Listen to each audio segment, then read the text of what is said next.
Hello, everybody. Welcome, everyone. We are going on.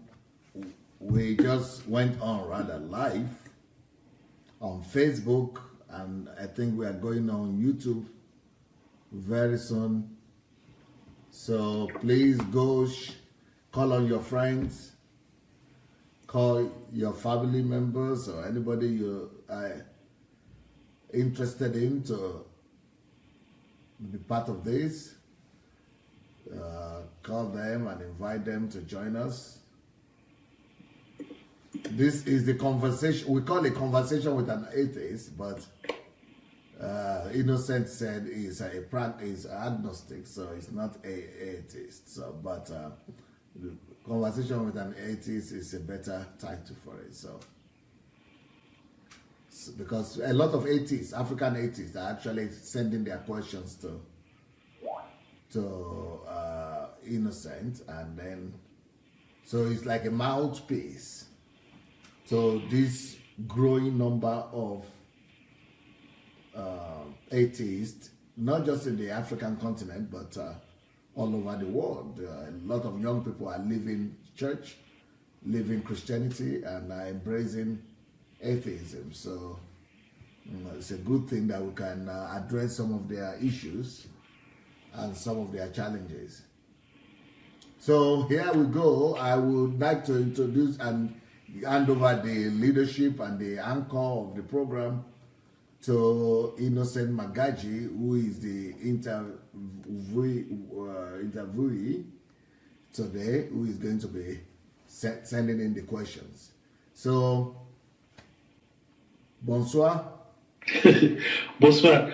Thank you and welcome to everyone that is watching us. Okay, before I go further, let me just read two interesting messages that I received just few hours before this meeting from two individuals. There are a lot of messages, but I just selected two. Let me share, if you permit me. I'll share them. So you say, "Hi, Innocent. I'm very happy to be connected with you, and also for your live questioning session with DSA. I've come across people who claim they were atheists, but I've not come across anyone as genuine as you. I can see the honesty in your search for truth and belief, no matter how different our certain opinion might be. If our destination is the same, one day we'll all arrive at that destination of truth. Truth remains truth, no matter how many people believe in it. Truth cannot be placed on the table of referendum. I also admire your passion to see things go well for your people in Africa. And also, you are against religion because you think religion is holding them back from being what they should be. To me, you are 100% right in this perspective as well. Religion is the greatest captor of humanity. It's because they fail to understand the concept of the only true God who is represented in us, the human, the highest class of his creation. Many people who come out to show humanity the true path to human freedom, which begins from the inside of the human soul and spirit, were criticized, and some were killed because religion hates truth. I believe you're on this search for freedom of the human soul and spirit, the liberation of our mind to realize that we are in this physical earth because we were created to dominate and make it beautiful, not to destroy it and destroy each other. I was once on this path as yourself. I may not have gone deep as yourself, but I was in search of this freedom from religion and church bondage, and I got my answer after meeting this in 2011. I can tell you I am enjoying my freedom since then. God is real, and I hope your quest bring you to the same destination where I found reality of God and His Son, Jesus Christ. Nice knowing you. His name is Magnus Ame. He sent this message since 2011. He said he met you. So, you like to comment on that?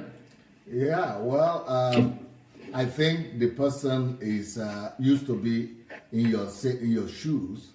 So I think the person is a sincere seeker and sincere person. So I think the person's sincerity is what made him to write that letter. And and he's right. We are not searching for religion, and I agree with him that religion has really deceived our people in Africa, and religion has captivated the minds of people. I saw a cartoon, not like a film, a diagram. Is it cartoon they call it? A cartoon whereby people are coming into the church, and as they enter into the door, the pastor or the ushers open their head up here and then remove the brain from inside, and then they go and sit down to listen to the pastor. So that's just a depiction of what religion does. But, one of the struggles and the challenges that I've had talking to atheists and people who doubt Christianity is the fact that they don't separate, that they don't seem to know the difference between Christianity and religion. So a lot of times when people condemn Christianity, they're actually talking about the Christian religion rather than the personal relationship with God. So which Christianity brought. Yesterday, this past week, all of past week, I was studying the work of a man. I don't know if you know Jordan Maxwell. Have you ever heard of Jordan Maxwell? No. Okay. So he's a white man, and or maybe have you ever heard of Hall? No. Okay. So these I don't know. Are they philosophers and people who believe, who study the world history and the faith and religion of different nations, and they want to look at and find the origin of everything. So when they get to Christianity, they keep on telling each other people who are less informed that Christianity was invented by the by the Roman Empire, by the Council of yes, and and after that, and Constantine, the Emperor Constantine, and all those things. So, but Christianity had existed long before then. Even the Bible had been written long before then. Well, but people listen to them and they don't know because those things, the council was in 300 and something, 330 something. 325. Yes. AD. Okay, so it was after 300 years after Christianity, after Christ was here. So 325, 330. So all those, that's when all those movements were happening. And before then, we already know the story of Jesus, 300 years after. So anyway, I'm just trying to say that religion is what has done the most disservice to God, to Christ, and to the cause of Christ, even the Christian religion. So what he has written there is largely correct. Okay. So the second person here, his name is Henry Act. He said, "Hello, Innocent. You have this wonderful personality. I think you should join politics. And also, the next time you interview DSA, please ask him about the existence of UFOs." So that's what he left. He later on sent me 5 questions related. One of them was about Holy Grail. So first of all, before I go in to ask you some of these questions, I would like you to leave a caveat, please. I want you to state it to the audience, to the people that are listening right now. How should they handle your teachings? What should they take it as the absolute truth? Because I understand that you're an intellectual person. You're a promoter of free thinking. You're a progressist, if you permit me to employ certain adjectives to describe, but if they are not accurate, please, I stand to be corrected. So I consider you as somebody that is progressist based on some of the ideologies, some of the ideas you spoke about. For instance, the example of gay, you gave the last time of hating gay. I mean, the very act of being gay, but not the person that is committing the act. You gave critical examples of probably somebody that is stealing. You just hate the stealing, but not the person that steals. That as Christians, that's how the world is supposed to view the world. So that those ideas you're promoting place you in a position where you happen to be. Progress is not all pastors I've listened to have spoken in this manner. Most of the times they condemn, they judge, they just, if they have the chance, they will even send people to hell themselves. So according to some of these ideas I see, and I also understand throughout your teachings that you understand very well and very clearly the danger of absolutism. If at all, like you said, the very few examples you just gave a few minutes ago, if these church members are permitted to ask questions, are permitted to think freely, are permitted to criticize their pastors, are permitted to think intellectually, they will not remain confined with those pastors in their church. So you also talk about some of the teachings, you don't provide doctrines that will confine the mind of the people, so you're a promoter of free thinking. So I want to understand, how do you react to criticism right now? What do you tell your audience? What do you tell them to do with your words? Whenever you open your mouth to speak, do you expect them to take your word as the absolute truth, or do you expect them to weigh them in a scale of intellectualism? Do you expect them to doubt you, to think, to try to probably apply your words to see if it will work?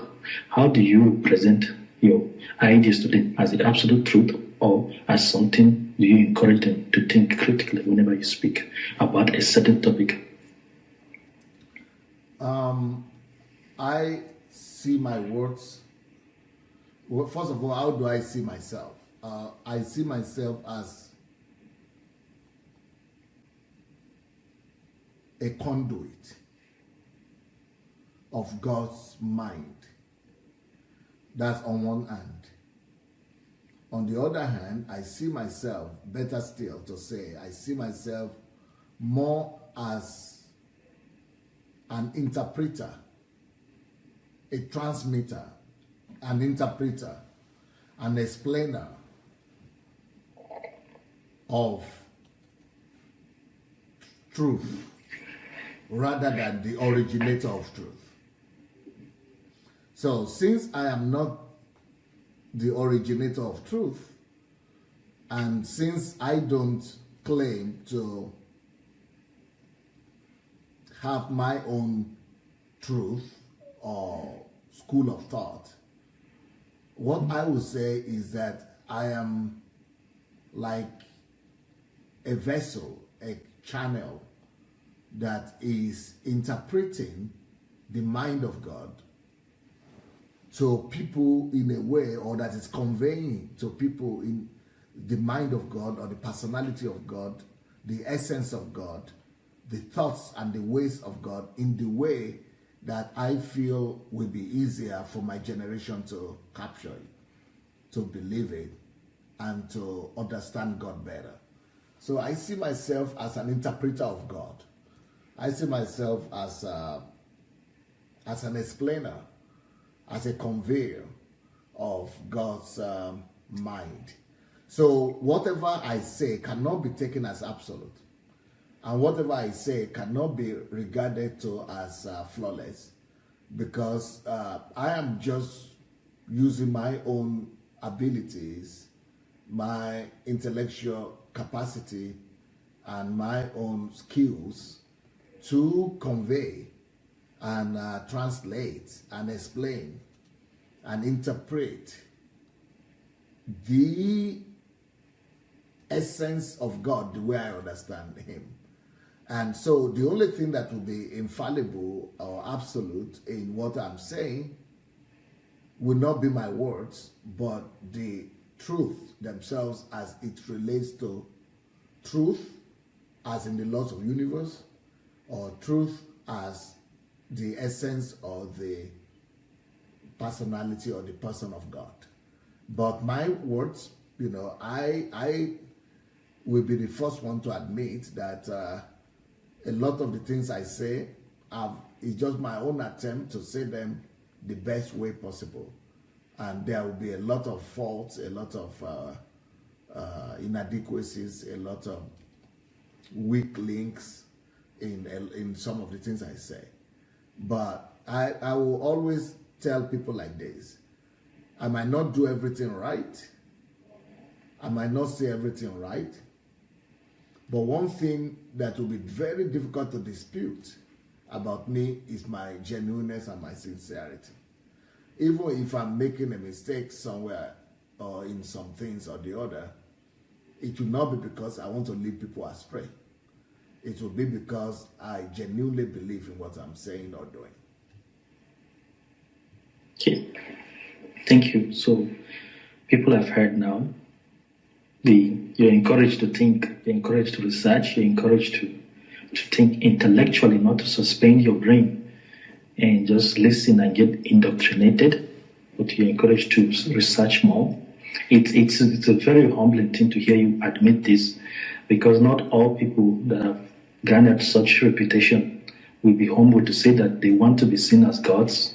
I've seen many people in action. I've seen pastors. I've had an encounter of when I was in Christ Embassy of the General Overseer that oversees, I think, 5 countries, who came to my local city, Grenoble,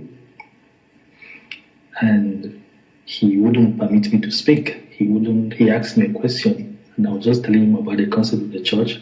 I remember it was a very hard experience for me because I wasn't very comfortable.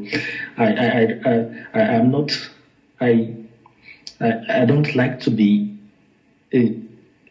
ordered around, to be dominated. I like that freedom.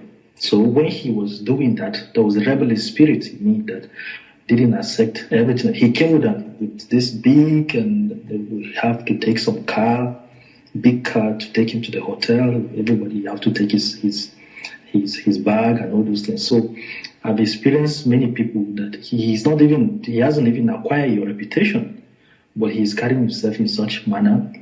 And so many instances where people have done so many great things, they don't admit the availability. They see themselves as infallible, which is really, really something that is very sad. So it's a very humbling thing. You admit such. Do you have any memory of anything in the past that you said that you'd like to revisit? Probably you said something in the past that you said, you thought about it and said, no, I would like to change my mind about this. Do you have any recollection on that? Oh, too many things. One of the things would be like maybe 10 years ago, maybe even 5 years ago, before I got, you must understand that I've been living in Europe for the past 30 years. And so I just read the Bible from my own perspective, the way I understand it, and with all sincerity. So, for example, if you read my book, like my old books, like if you read Church Money Won't Make You Rich, you will discover that there I was teaching that the very first thing you want to do once you get your salary is to set apart 10% for God. And in that way, I was saying, take the bank account of your church and send the money to your church automatically, and then pay yourself. So, but today I would not say quite like that anymore. Not that I don't believe that we should give 10% to God. I still believe we should give 10% to God. But I would not connect it to church anymore. The reason I was connecting it to church was that I was thinking that all churches were like our church here in Ukraine. Yes, I didn't know about the abuses that are happening in the African churches with money, and all the practices were shocking me, very shocking to me, a lot of the practices and a lot of the things that I hear happen in African churches. So because of that, I don't want to say that anymore, so as not to encourage the corruption of the already corrupted. So I would rather say, if you are sure that your church is going to use that money judiciously to take care of the vulnerable people and to do the work of God, if you are sure of the integrity, or they give account, or they give report of how they use the money, then you can give your tithe to the church. But if you are not sure, better take your tithe and use it yourself to take care of the very people that tithe is meant for. And tithe is meant for creating welfare system, welfare to people for people who are the weakest and most vulnerable. So if you are not sure of your church that they are using your money like that, take that money, still reserve it, that 10%. It is, you don't even need to be a Christian to know that 10% of anything you make, or maybe more than that, but some percentage of anything you make that is supposed to be used to better other people's lives. There are a lot of people whose fortune in our world today is absolutely horrible. So you don't need to be a Christian to be human. Just because we are human, that explains to us already the reason why we should not be making all the big pastors rich. Because it's not logical. A pastor that is already using private jets, a pastor that is already building complexes, properties and land and money, living a big man's life, and then he has poor members in his church. We shouldn't encourage that lifestyle. Christianity does not encourage that. So for pastors to be doing that, and for pastors to be practicing that lifestyle, I don't know where they read their Bible. I don't know where they put their soul or their hearts or their conscience.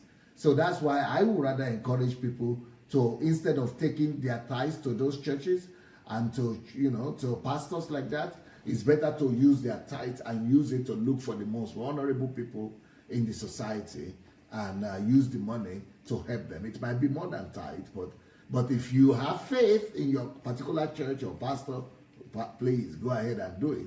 But if you don't, just take that money, especially if your pastor is living a big life and is living, a superstar lifestyle.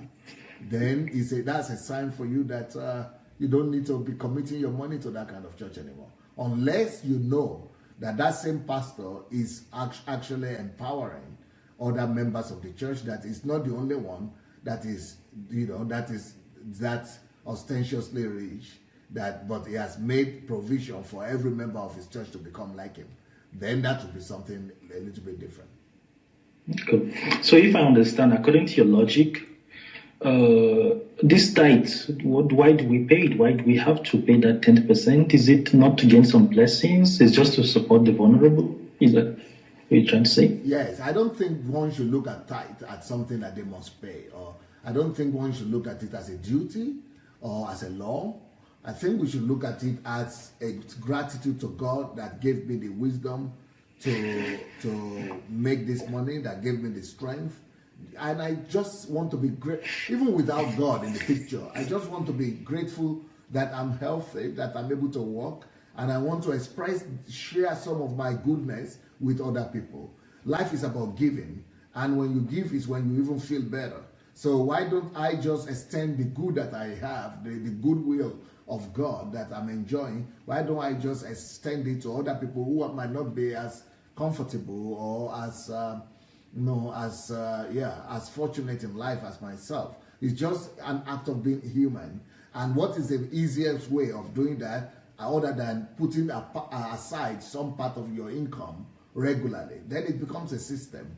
So when it's a system like that, then you do it almost automatically.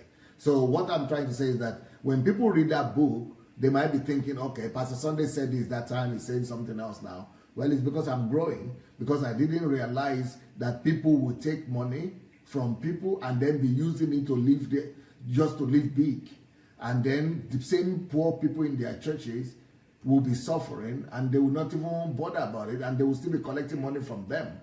But whereas when you study the Old Testament, you will discover that money was never, the poor people were never expected to give tithe and offering. They were not expected to be, actually tithe and offering was supposed to be collected for them instead of taking money from them.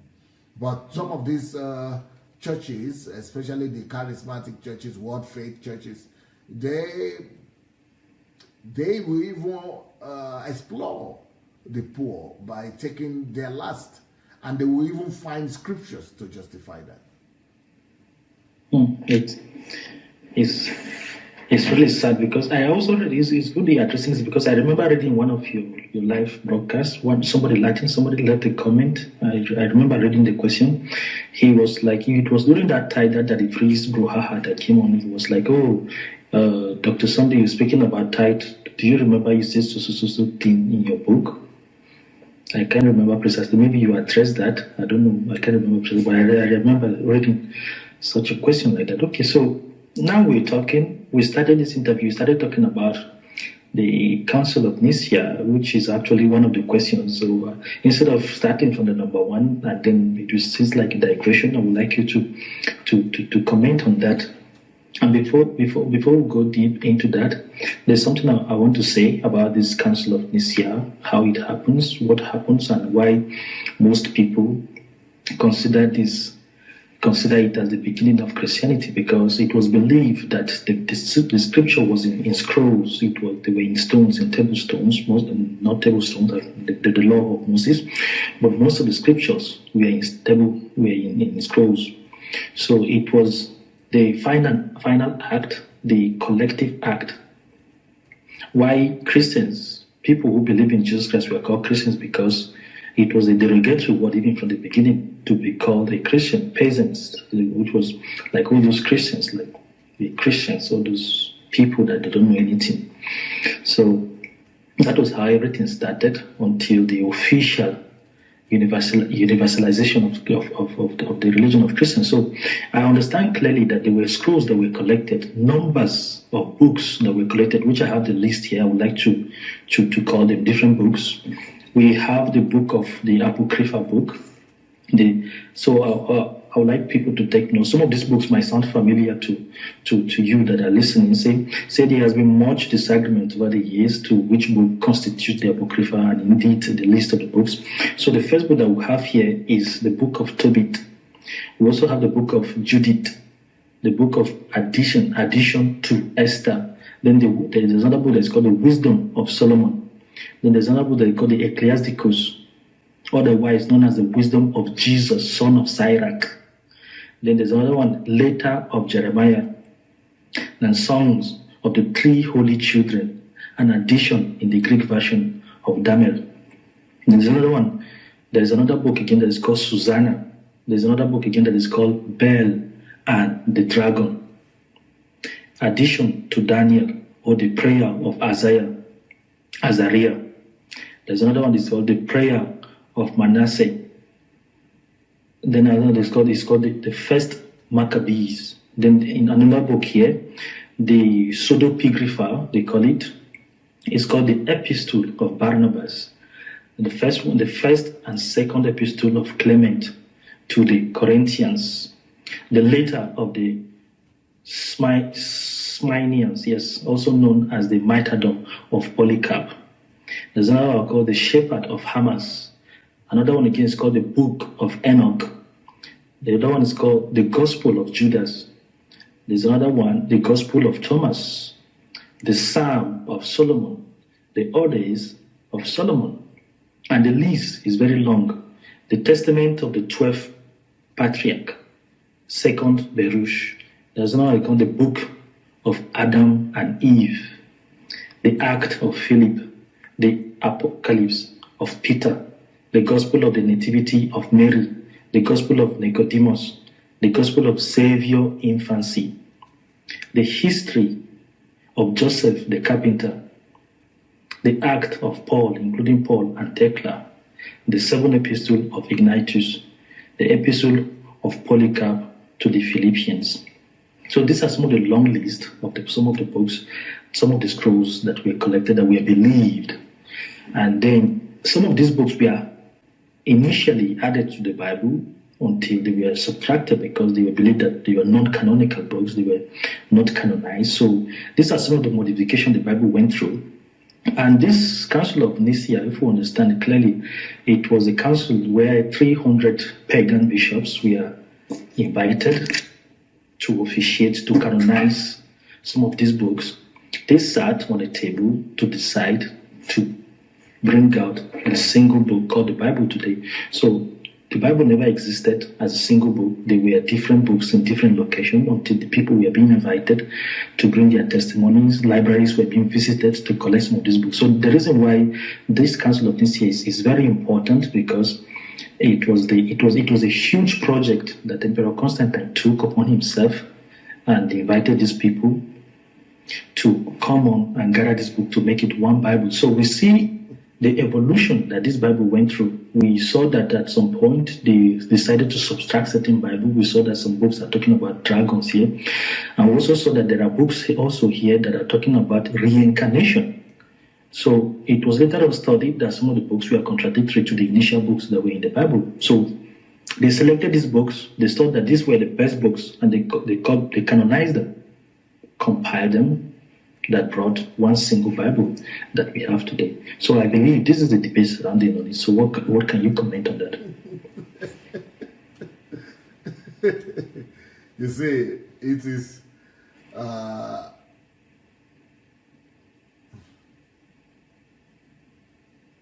when people like you and other atheists and agnostics and critics of the Bible and want to demystify, so to say, Christianity and Bible as the Word of God, then we begin to talk about Emperor Constantine, the Nicaea Council, and everything like that. So now let me tell you, but you people are talking as outsiders, but you need to understand it, and you need to read the inside story and the underlying currents and everything else, apart from just the sensationalism of it.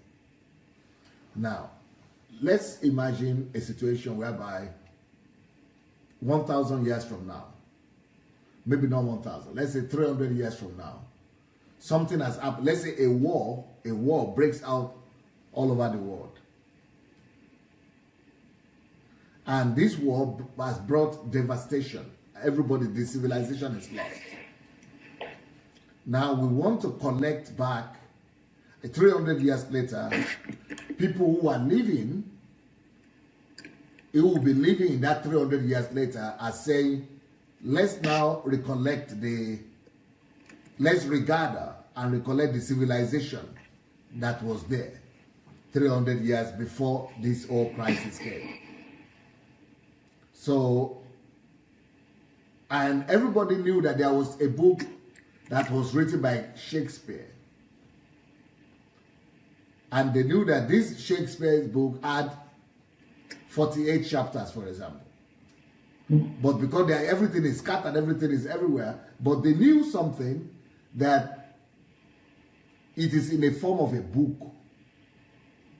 So everybody that was living their time had some kinds of books. And you know, the only thing they know is that it's a Shakespeare book and it's in form of book. So talking about scrolls, that's just like, that was the way, the method that people were writing that time. Without, people didn't have books like we have it now. So because the people had scrolls about different things. It was a whole long civilization. So people had scrolls about, you know, different writings. So these people that want to bring order, some kind of order, because let's say 300 years from now, everybody's scroll or book, you know, even though a lot of things have been destroyed, but you still have people in 300 years time who will have books, all kinds of books in their libraries and in their homes, or it was preserved one way or the other, it was saved. And so now, let's say a king arises, or United Nations, or somebody, a leader who say, hey, let's bring order to this. Some people have this and they claim that it's part of the Holy Book, or it's part of Shakespeare. And this one says it's part of Shakespeare also. And this one says it's part of Shakespeare. That everybody is saying everything is Shakespeare. Is it a good thing to bring order and sanity to that kind of a picture? Definitely yes. So if you can imagine what I've said now, and then what now happened is that that person that is now called that council is saying, okay, let's call together heads of libraries in all the cities, major cities of the world, where there were libraries that time. And because they have a better chance of having the original and being able to compare all other copies that are brought to be able to say, okay, which one of them are authentic and which one are not. So that is what the Council of Nicaea is all about. That council is all about bringing sanity to the Bible, to Christianity, and putting everything together after because there was destruction of Jerusalem, in the 70 something AD, and all the Jews were scattered, all their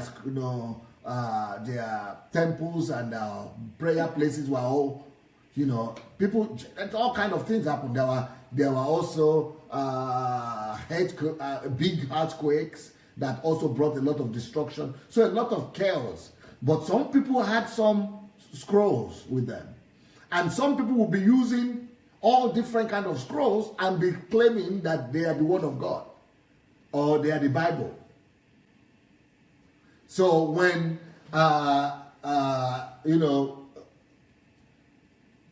Emperor Constantine, helped in putting all that council together, it's not true that what you said, that these are pagan. Did you say they are pagan bishops? Yes. Yes. That statement, pagan bishops, that is what is written in history. But that doesn't mean that they were pagans. It's the best way. The best way to actually call them is Gentile bishops. So the difference, Gentiles, pagans. The same thing. But the difference is in the understanding of it. Okay, for example, when you use they come down together, all the Gentile bishops or pagan bishops, the way it comes across is as if these people are just bishops of different religion or pagan religion or Gentile religion. Yes. that come together to decide. But that is not what happened. When the Christians talk about pagan or Gentile bishops, they were meaning that these. Okay, let me say it like this. If you read the Bible, you will discover that Christianity was originally started among the Jews. And the Jews had originally thought that it was only meant for them. So that is why even people like Peter was questioning God when God was now sending him to go and minister to the centurion, who was a Gentile. So the Jews had thought that Christianity was only for them. But thanks to people like Apostle Paul, who was specifically called by Jesus, he had an appearance of Jesus, and Jesus called him specifically to the Gentiles or to the pagans. Now, a lot of the writings of Apostle Paul were now written to those pagan churches or Gentile churches. That means these were now churches that were started among the Gentiles. These were now churches that were started among the pagans. So it means that these were the extension of Christianity to non-Jews. So when it talks about pagan bishops, it's talking about the bishops of, for example, Egypt, the bishop of Syria, the bishop of Europe, the bishop of Rome, the bishop of different places, Turkey, things like that. But they were not from Jerusalem. They are not Jews anymore. Just like today now, they will refer to us as Gentile believers or pagan believers. But they were all, so it means that these bishops were bishops who were overseeing Christian church. They were not pagan bishops. They were Christian bishops who were overseeing churches out of Jerusalem, or who were not Jews anymore.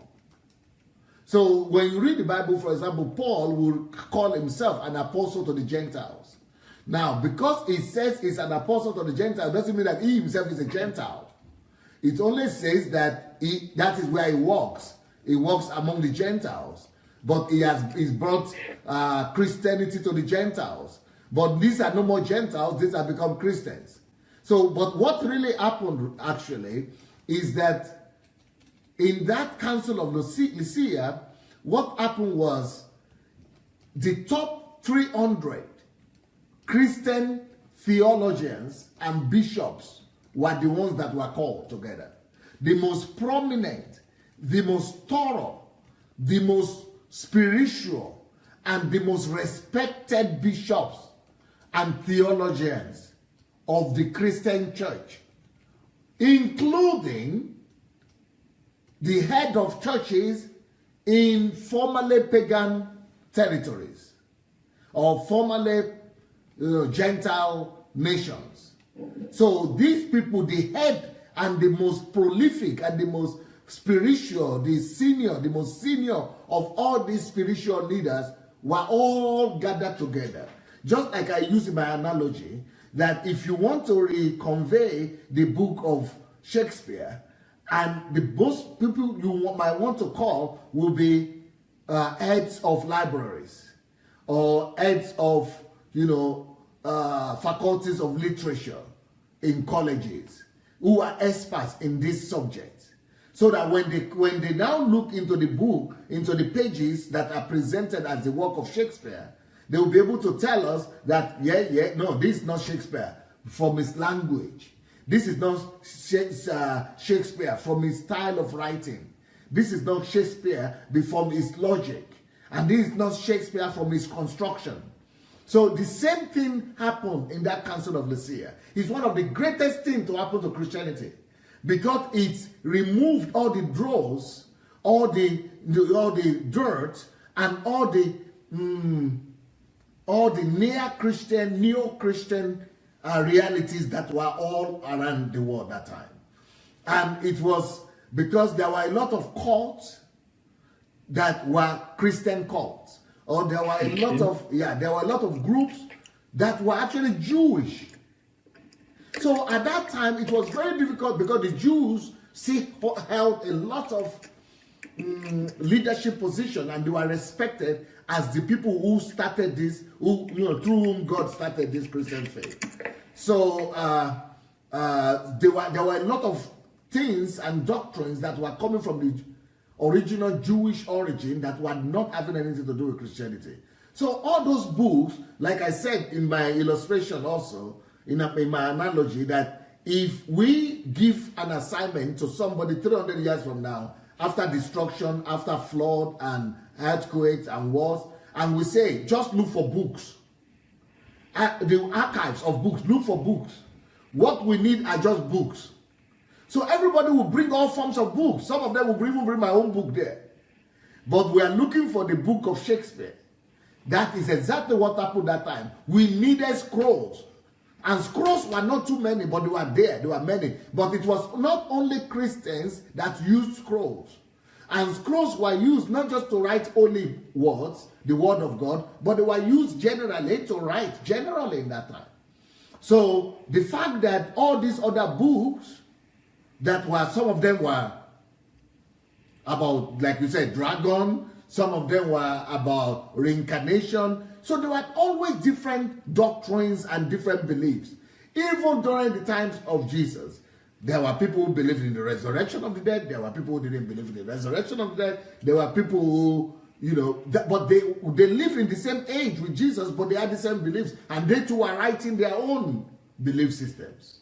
So all those things were brought together to that Nicaea Council, and that is where sanity came, because everything was, judged according to the original that was in those places, and that is why everybody reached a point of solidarity. That yes, these are the ones that could be canonized, and the ones that were canonized were the ones that were universally accepted by all Christian authority, by all Christian leaders throughout the ages, that yes, these are consistent to the doctrines of Christianity. Yeah. If I remember my Bible very well, I think it's 2 Timothy 3:16, I think, that talks about that the scripture is divinely inspired and is good for all doctrines, for teachings, for correction, for reproof, and all those things. And then I can't remember which verse of the Bible that said this book, that whosoever added or subtracted unto it, to him a certain punishment that comes with it. But what you just said now, it's really, we have these 300 bishops who came in to compile the book that brought this Bible, but the subtraction that happened in the Bible was recently. It was around 1684, before the Bible was translated into English, that they removed 14 books inside. No. That's talking about something else. That is totally different. That is not the Council of Nicaea, that one. No. What I'm giving is that we had a Council of Nicaea, which the Bible was initially compiled, and not until 1684 before 14 books were removed, because they were considered non-canonized books. And I have the list of the books that were here before the Bible was translated into English. Recently, 1684, the book of Ezra, Ezra 1, Ezra 2, the book of Tobit, the book of Judith, the rest of Esther, the Wisdom of Solomon, Ecclesiasticus, Baruch, and the Epistle of Jeremiah, and then the songs of the three holy children. The songs of the three holy children, the history of Susanna, Bel, and the dragon, the prayer of Manasseh, the Maccabees, the book of Maccabees. This was recently. If not, the 300 bishops that were called to compile these books did a good job, but not until recently these books were subtracted. So how can you explain such phenomenon? Oh yes, I can explain it easy. Because this subtraction you are talking about and the 16 books that were removed. 14 books that were removed from the Bible that we are talking about, that was done by the Protestants. This was done by after the Reformation, after the Protestant Reformation took place. Now, what happened was that before the Protestant Reformation, the Catholic Church were the dominant force in Europe. And the Catholic Church were almost having a position of, nobody could question the authority of the Catholic Church. And the Catholic Church basically did anything they wanted to do. So after the Council of Nicaea, which included heads of churches from every land where Christianity has spread, including Algeria, Morocco. Those were Christian nations that time. Algeria, Morocco, Egypt, Ethiopia, Syria, Lebanon. All these were Christians. And bishops came from all over these places. And from Europe, from everywhere. So they all came together and agreed, including and agreed on these original books. But later on, what happened was that about 200 years later, Islam began to spread. And Islam wiped out all these nations that were formerly Christian nations. So when people talk about crusades, they always blame the Christians for crusades. And they always blame the Christians that the Christians brought violence and destruction to Islamic world. But they will not tell you that the Christians waited for 400 years or more before they started the crusade. And what were they trying to do? They were trying to stop and reverse the devastation that Islam has brought upon the Christian church. Because, like, for example, all this was Christian territories. All of North America was a Christian territory. All of Asia, where you now see Syria, Lebanon, all those places, they were all Christian territories. And even Turkey and all those places were Christian. But after the death of Muhammad, one of his lieutenants and his assistant, they started this. They continued the war that was started by Muhammad and conquered and overran all these, you know, Christian nations, and not just nations, but regions. As a result, the churches in the 2 continents were almost wiped out. They became almost non-existent because the Muslims gave the condition in most of the lands that they conquered that either you are going to convert to Islam or you are going to become like basically second-class citizens. So maybe the first generation tried to, you know, survive anyhow. But can you imagine when they have conquered your land for 300 years? Not many people even remember what Christianity was. So church basically was destroyed in most, and those are the leading countries. Right now, when you look at Christianity, you are thinking that the leading Christian countries of the world, or continent, or countries of the world are European countries. You call them Christian countries. But in those days, the leading Christian nations were not European nations. The leading Christian nations was Egypt.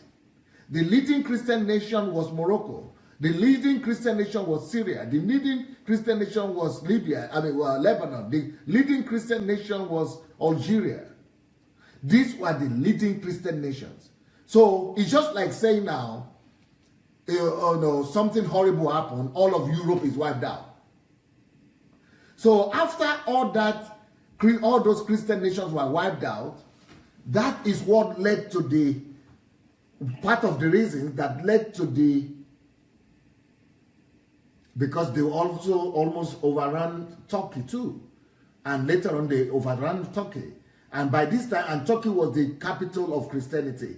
You know, it was, you know, after Rome.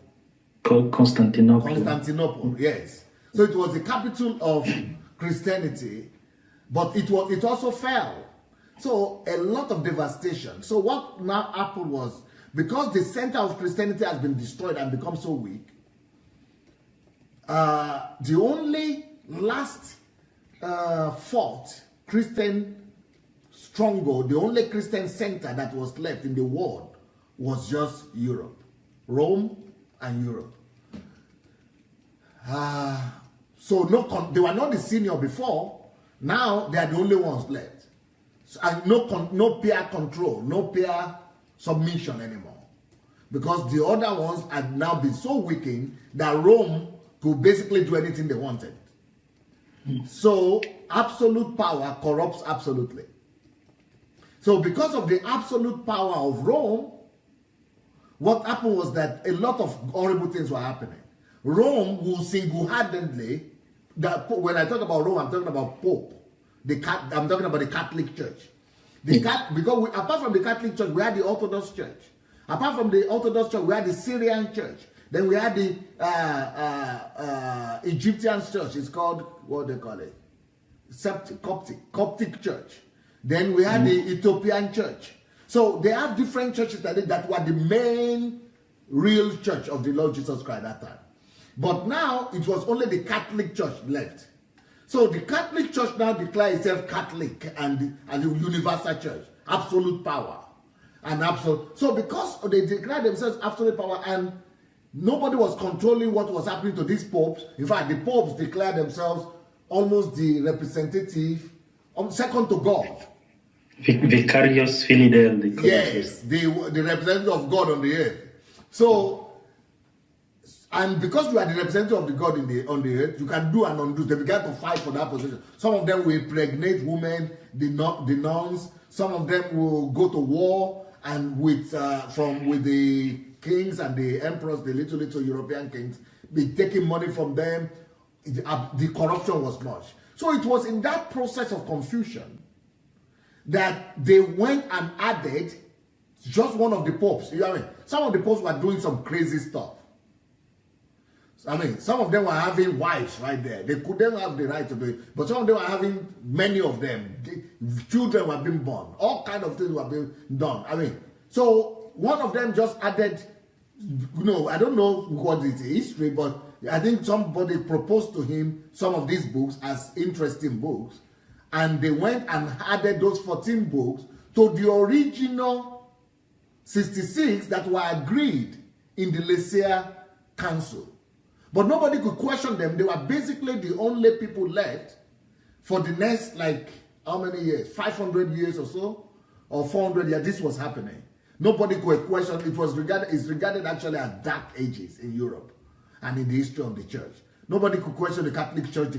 The Christian church was almost destroyed because of this absolutism of power of the Catholic Church.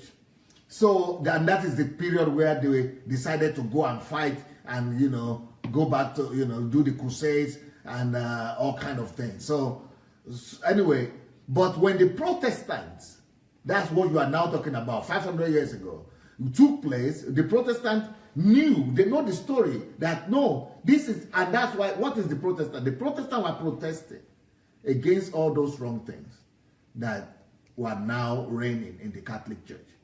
And since it was the Catholics, because Catholic means almost like universal, like they were the only church. Nobody could question them before that Protestant something. They were like the church. So, but these people, God raised them up, led by Martin Luther of Germany, the reformer, and they made a list of 99 theses. Okay, you know about those 99 theses of the things that are, the things that are wrong in the church.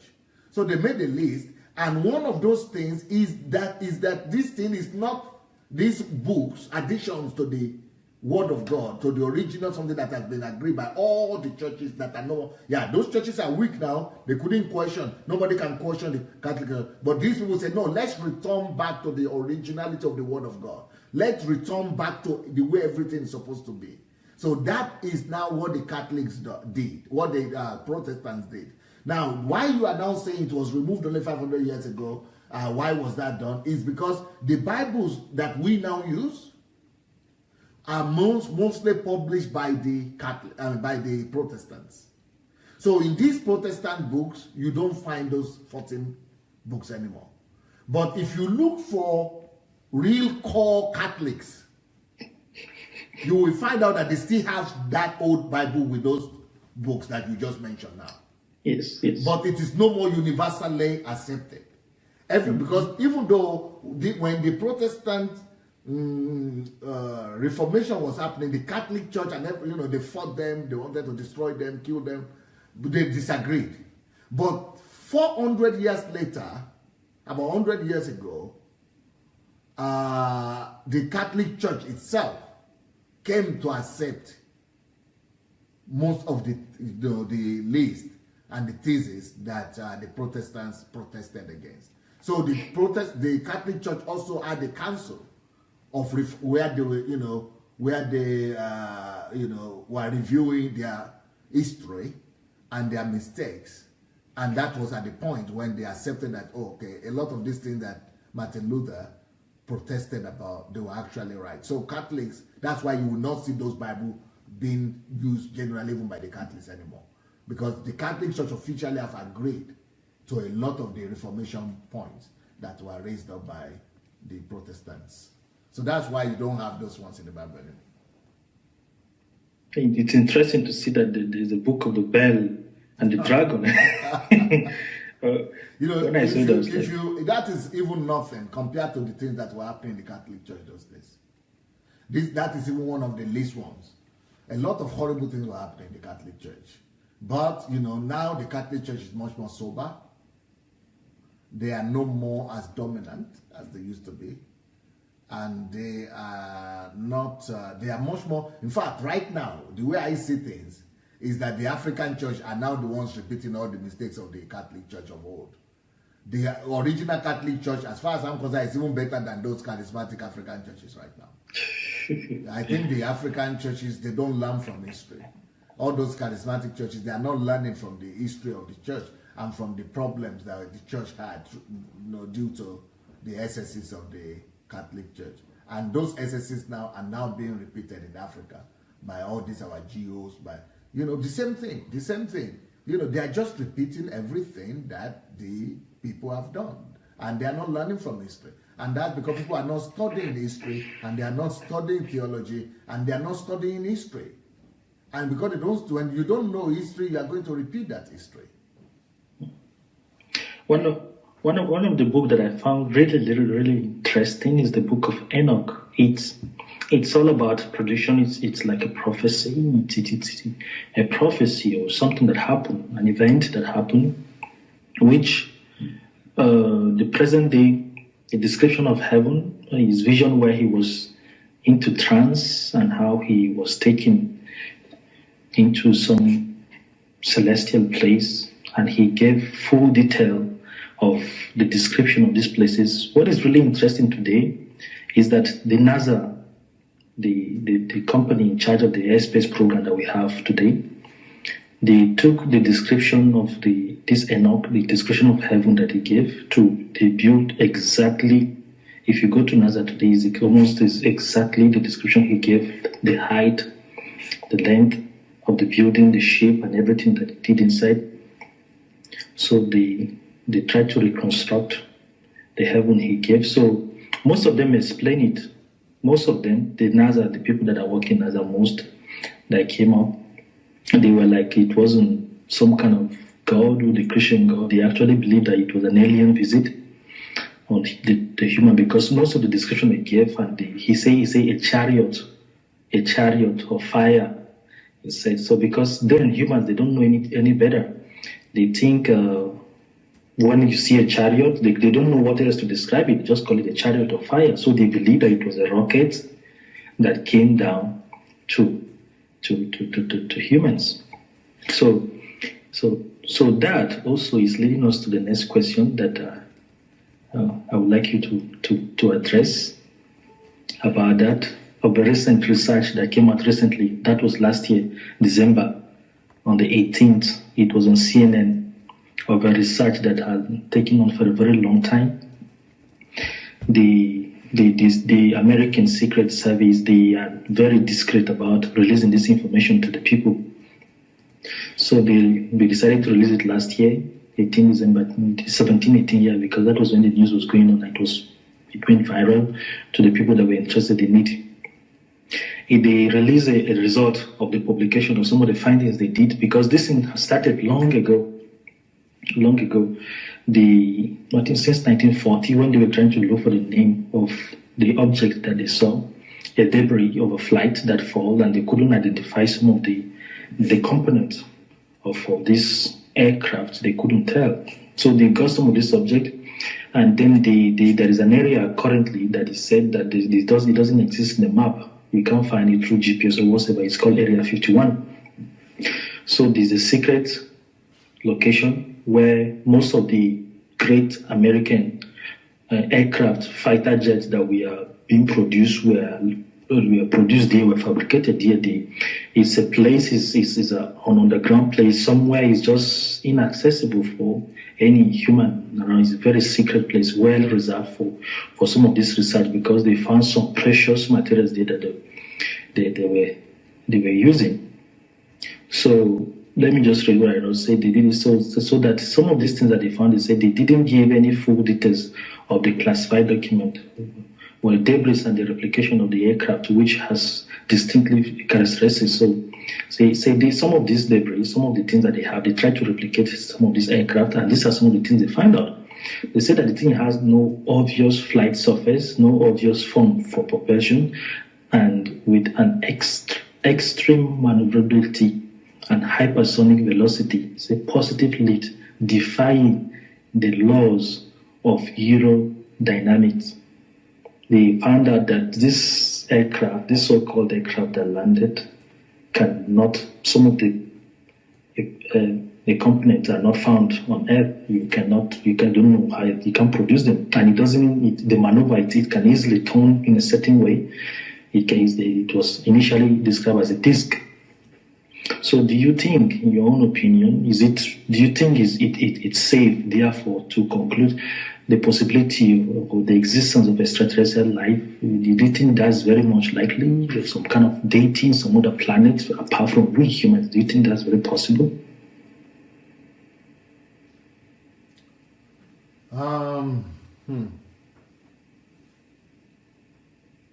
Is it called Area 51 or Area 57? Area 51. 51, yeah. Mm-hmm.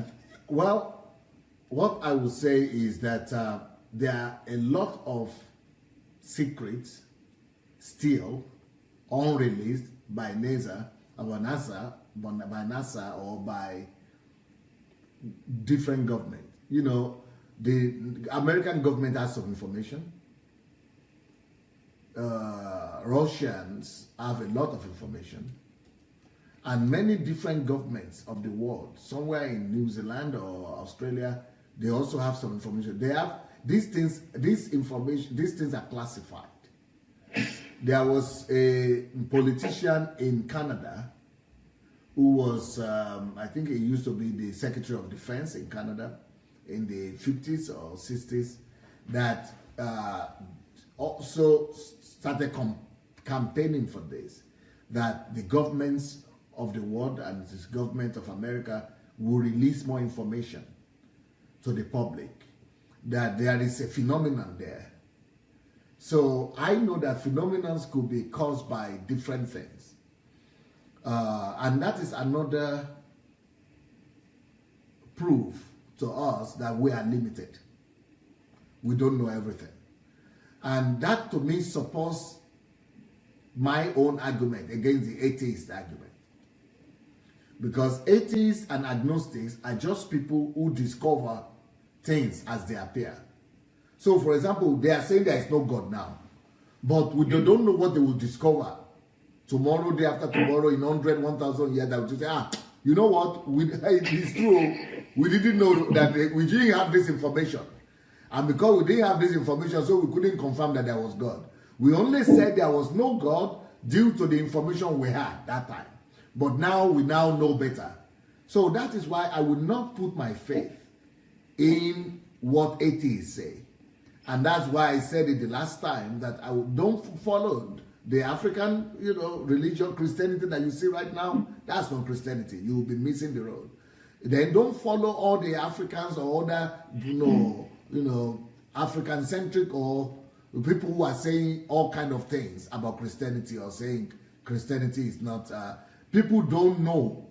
They will be discovering things more, and we are discovering more. The more we grow now, the more we are discovering more.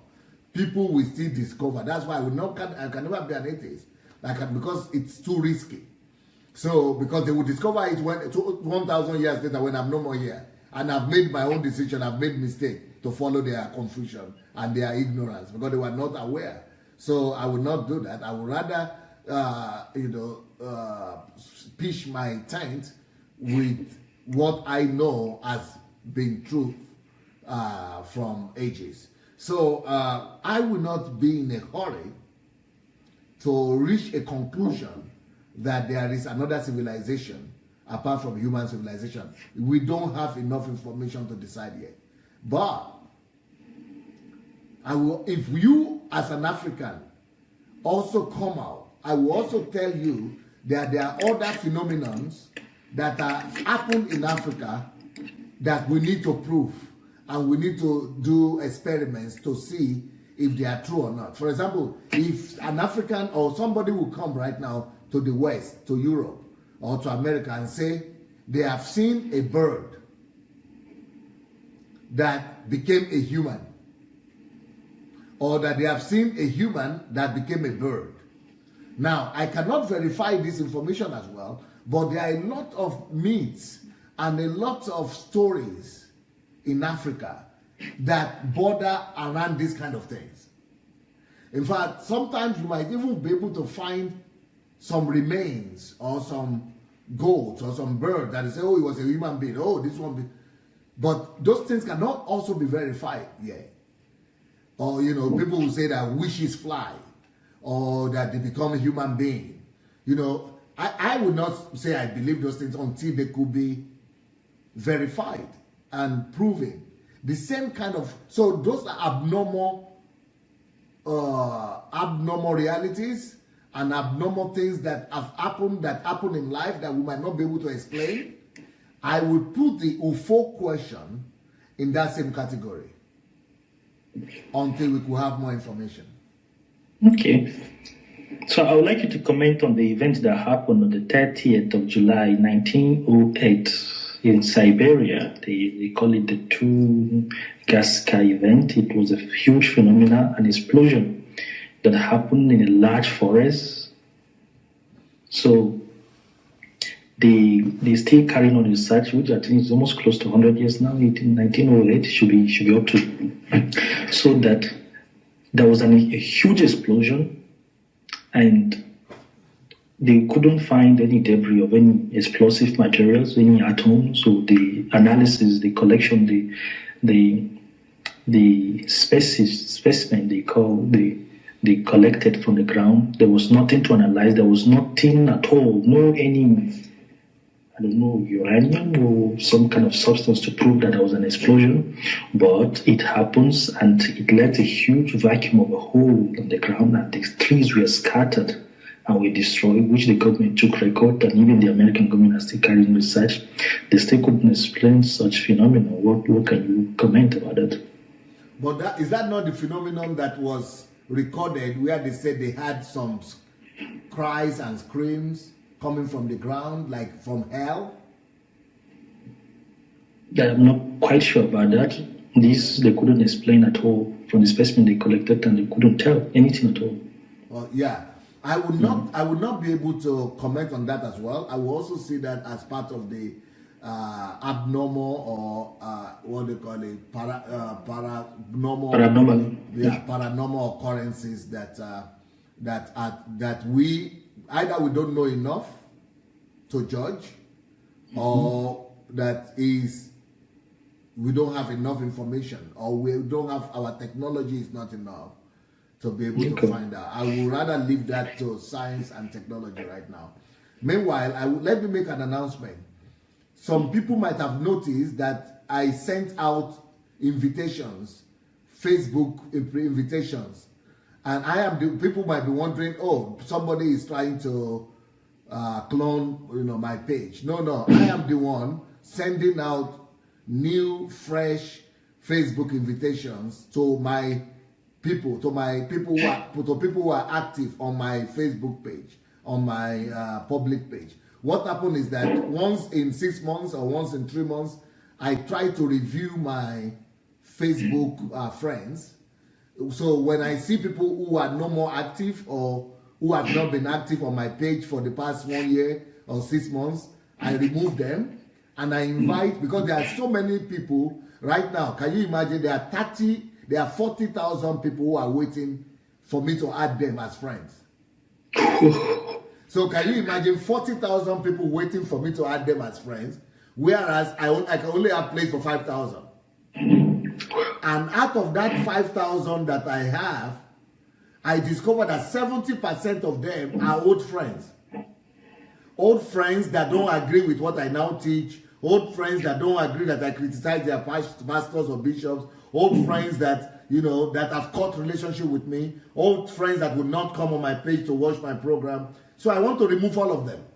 70% of them are old friends. So I would rather remove all these old friends and invite the ones that I'm seeing now that are on the line and waiting, they come to see me, but they are not my friends. But my information is going to the wrong ones. I would rather like my information to go to the ones who are following me now. I would rather want my information to go to the people who are my disciples now, but they are not even my friends. So that's why I want to remove all the old friends, the people, who don't come to listen to me, who don't believe in me anymore, in my teachings. And so that's what I'm doing. So if you or your friends get invitations and you've not been my friends on personal, I'm talking about personal page, then you know that it is coming from me. The public page is just liking. There's no friendship there. But the personal page, that is the invitations that are being sent out are coming from me. Not for you. Many people might think is somebody is trying to scam them when they receive friend requests coming from you. Yeah. Okay. So what do you think about this 666? What do you think about the concept of 666? Even Christians have some questions or some disagreements about when it comes to the end time events. Many Christians believe that rapture will happen anytime from now. and that Jesus is going to appear on the sky and take Christians away. And after that, catastrophic events will begin to happen on the earth. That one of those events is 666. That is a sign that they will force on anybody else that is on the earth that has to accept the lordship of Antichrist. So that is just one. That is only one of the school of thoughts regarding the end time events. The second school of thought says the Antichrist will already be here on the earth, that there is going to be a scope of 7 years that is going to reign, that in the middle of his reign, after 3.5 years of his reign, then the church will be taken, the rapture will take place. So there are people who believe that before the Antichrist, the rapture will take place, the church will be gone. Then there are those people who believe that it will happen right in the middle of his reign. But in both cases, they still believe that the 666 it will be the sign of the Antichrist that he would like to use to, put on people so that they will receive him rather than receiving Christ. Then the third category of people say that Christians will not be removed from the earth. And there are a lot of people who now begin to believe that even Christians themselves will go through the tribulation, they call it. Because that reign of Antichrist is going to be called tribulation period. And that the Christians will be here and they will have to suffer everything as unbelievers as well. And they will go through the tribulation and they will be forced to remove to accept the 666. Now, I'm not an expert in this, and I don't think that I have studied it enough to be able to say categorically which one of the three is correct. But right now, my belief right now, where I am, is that I would rather pitch my tent with the first or second category. Most likely with the second category of people who say the rapture, I still believe in the rapture. Some Christians, those ones who believe that it is post-millennia or it is after the 7 years that Jesus will come back, well, they don't believe in the rapture, I guess. And most of them say the rapture will not take place. But I can read it in the Bible that Jesus spoke about the rapture, so I believe it. Since Jesus he spoke about the rapture, and the rapture is going to take place, there is no sense in the rapture taking place after the Antichrist has tortured Christians and after Christians have accepted his mark. So in my own thinking, the rapture will only take place before the tribulation, during the tribulation, but not after it. So that's why I would rather believe that Jesus will not allow his church to go through the whole of tribulation. Maybe he will go through half of it, but not through the whole thing. And so 666, I personally believe Christians shouldn't I believe that Christians should not they shouldn't worry about the 666 right now. Yeah, but I think a lot of people who believe that Jesus will come after tribulation, I think they are making a mistake. The mistake they are making is that they are putting the rapture and the second coming of Jesus Christ to be one thing. What I believe is that the rapture and the second coming of Jesus Christ are two different things. What I think is that the rapture will first take place to take away the true believers, and then it is true that the second coming of Jesus Christ to reign on earth will take place only after tribulation. But that is the second coming of Christ. So some people will refer to Matthew 24:29 but Jesus said he's coming after the tribulation. Yes, but that is the second coming of Christ. But there is also rapture before the second coming of Christ, which is totally different. So what I'm talking about that the Christians should bother themselves about is not even the second coming, but the rapture that will deliver them and from going through the tribulation, and thereby they will, they will come back with Christ. So because Jesus is not coming back in the second coming, Jesus is coming back with the believers. So that means the believers have been taken away from the earth, and they will now come back with Jesus on the second coming. And that's why I want to believe that Christians shouldn't bother themselves with the 666 right now. They should just be busy. They should be busy, what do you say? They should be busy doing the work of God, imposing the kingdom of God on earth, and bringing the kingdom of God to all spheres of life. Be occupied till the coming of Jesus. And I'm not talking of the second coming of Jesus, but I'm talking of the rapture. And if we will be busy building our personal relationship with Christ and being on the lookout for God to come, for Jesus to come or show up at any time in rapture, and we'll be rapturable, like Christians say, I think that that's the only thing I would like to bother myself about how busy am I spreading the good news, establishing the kingdom of God, and how connected am I with Christ on a daily basis so that I'm rapturable. And then I think I would not need to bother myself about 666 or the tribulation if I am so connected with Christ. The entire logic is something else. To see that God has to go through such a big deal to take the people, bring them back again, and all those things is really amusing to see that Christianity presents such a vision, such logic to. Anyway, we take it as it is. Some people do actually believe that this 666, according to the Bible, which is already a number of man, and as it says that you cannot sell or buy without that number, which many people believe that is already in existence, that it is a world government system. That because currently, there was a time I got really curious. I wanted to understand our maritime route. I wanted to understand how many oceans there are on Earth. I wanted to understand their numbers and what route can a ship take and not get overshadowed by the turbulence of the water. I discovered the Indian Ocean, which is the favorite route where maybe even the Americans decide to put an embargo in Nigeria today. We cannot have food or certain stuff that they will stop. They can be able, because they control the maritime routes, they will just stop anything that is going to Nigeria.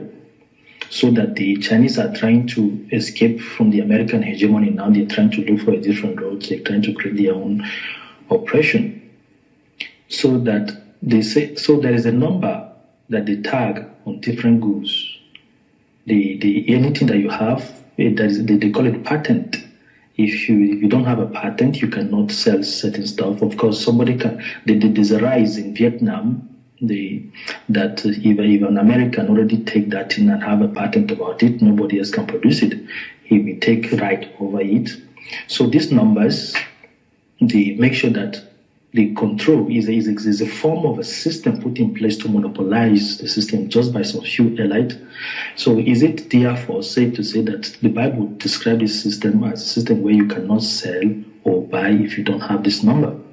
So many Christians think that it will be written on your forehead, but they don't actually know that, for instance, the money we have today, it has to be approved by the world government. If not, there's no convertibility.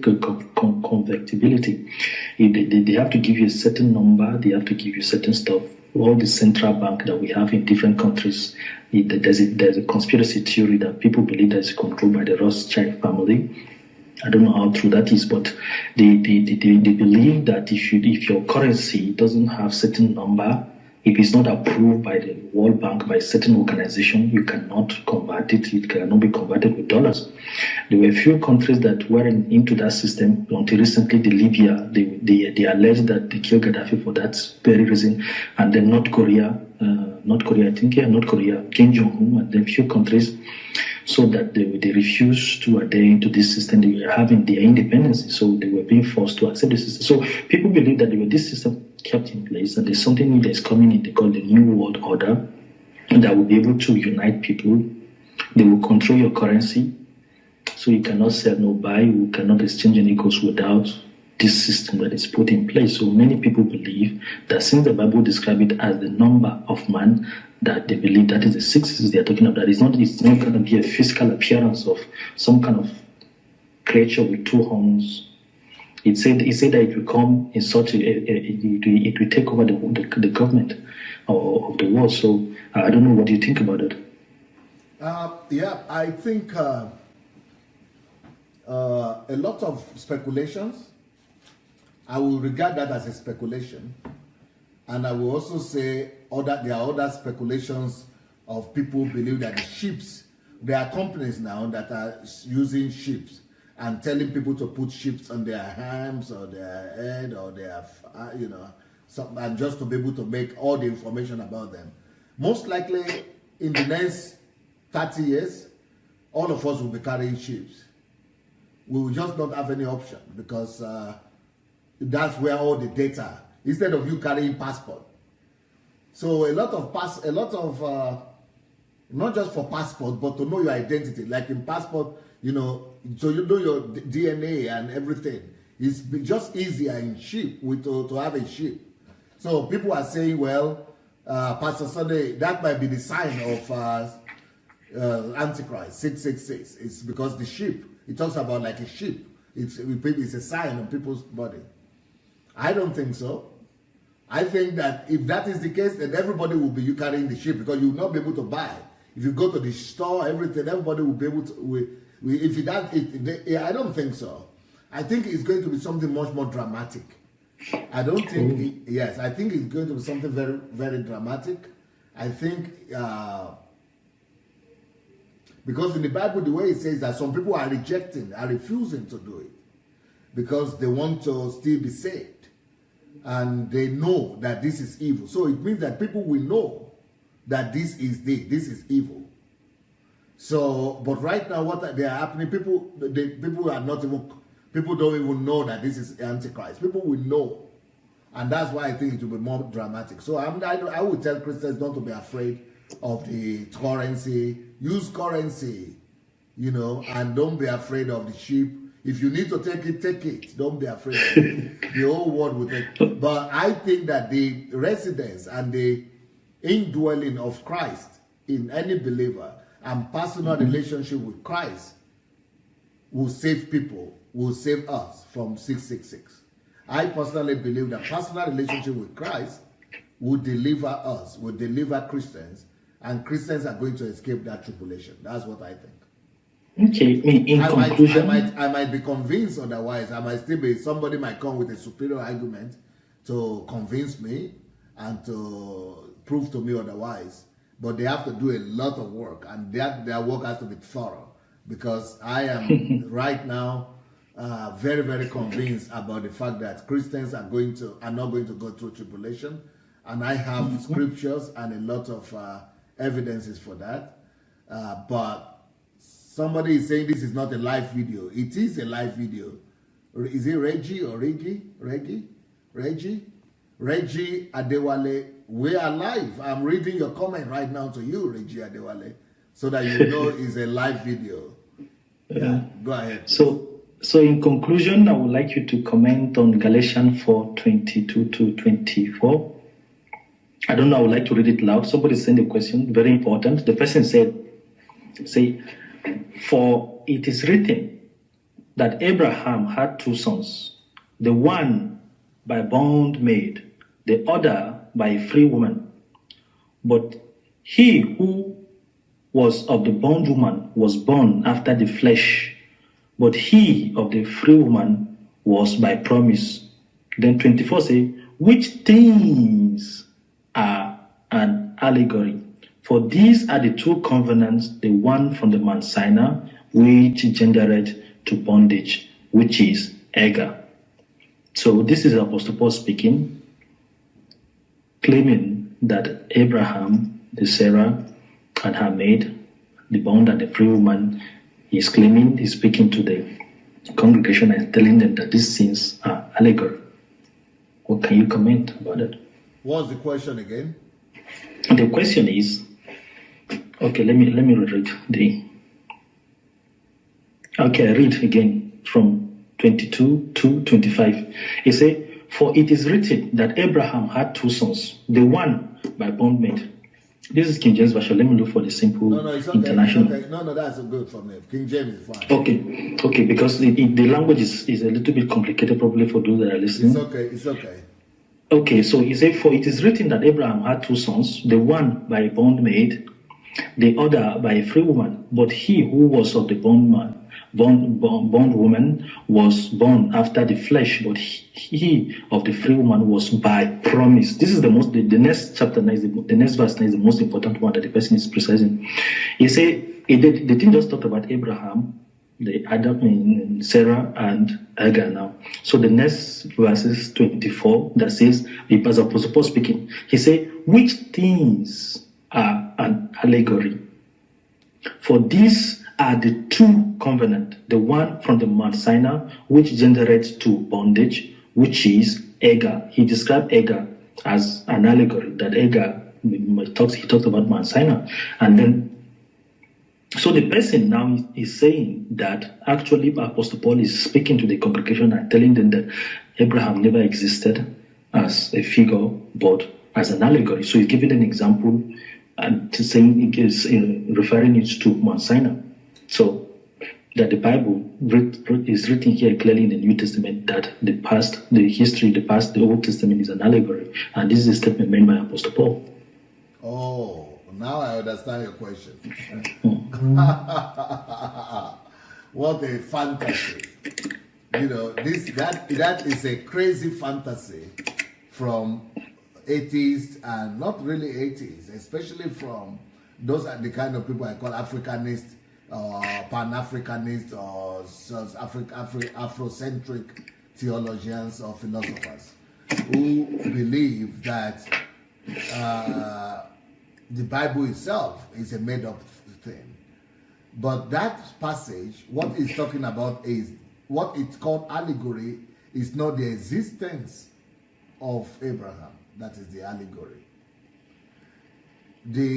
That passage is not questioning the existence of Abraham. That passage is not questioning. That passage is not questioning the existence of Isaac or Ishmael. That passage is not questioning Hagar, the existence of Hagar or Sarah. That passage is telling a picture of the fact that everything we read in the Old Testament is only a picture or a shadow of things to come. It's an example.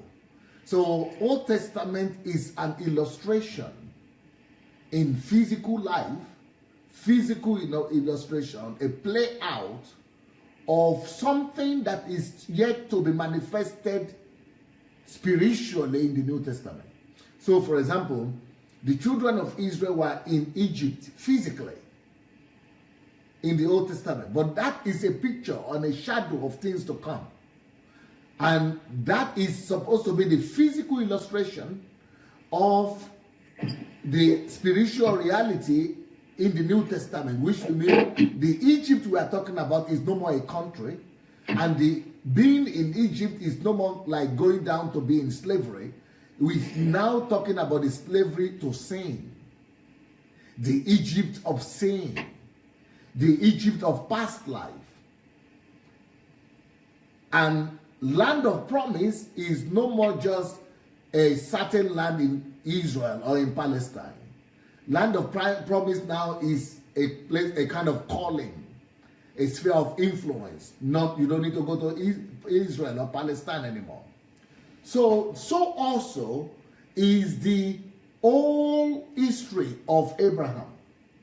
Abraham was chosen to create a new nation that will be a prototype or a picture of things to come in regards to the choosing or God's choosing or choosing every nation of the earth. And to God's choosing of each one of us. So Abraham was called, so also God called me, and God called you, and God called everybody with a purpose. Abraham was called, chosen by God, called for a purpose, to, become a descendant. I mean, a pro father of, a certain nation. So every one of us will be called that same way. So Abraham now becomes the picture of people who are called out. So in the New Testament, it's the same picture, but now people are called out of sin, out of Egypt, but people are called into Christ, no more into physical something.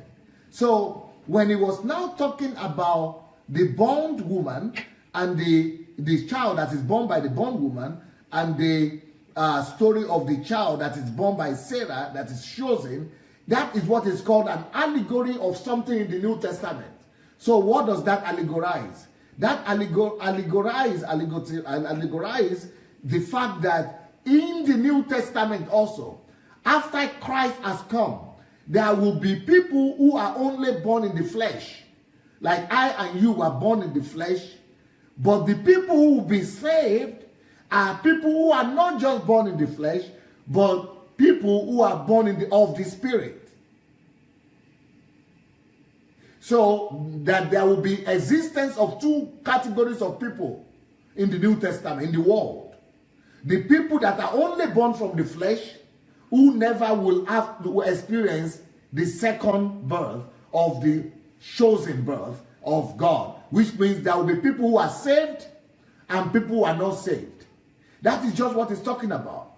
That there will be people who will be not just be born in the flesh, because we were already born in the flesh, but apart from being born in the flesh, but there will still be people who, apart from being born in the flesh, will still be born of the Spirit. So that is what it's saying. Those who experience salvation, who have been called into Christ Jesus, are now the ones that are regarded in that place as people who are born of the Spirit.